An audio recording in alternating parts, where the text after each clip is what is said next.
do solo un dato, che questa infrastruttura che si concluderà nel giro di 3 anni, se tutta l'operazione va in porto, è un'infrastruttura che ci permetterà di pensare Treviso Nord, Montebelluna in 10 minuti, Treviso Nord, Bassano in 20-25 minuti, ci permetterà di fare quei 95 km da Treviso a Valdastico, 95 km, li faremo in 40 minuti, 45 minuti, cioè cambia il mondo. Cosa accade?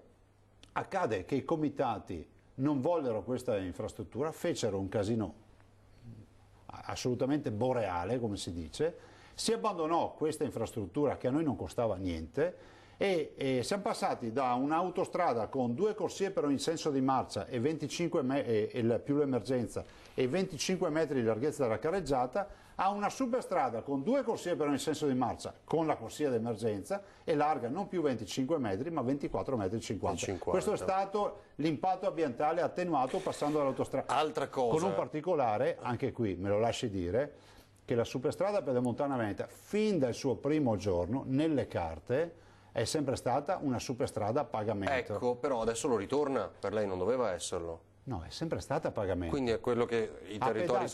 No, guarda, resta il pedaggio. è sempre stata a pedaggio. C'erano delle esenzioni per i residenti in quei comuni. I residenti, quello intendevo sì, io. però è bene dire che noi per rendere più appetibile l'accesso dei 27.000 veicoli al giorno abbiamo dovuto abbassare le tariffe. Per abbassare le tariffe bisogna togliere le esenzioni.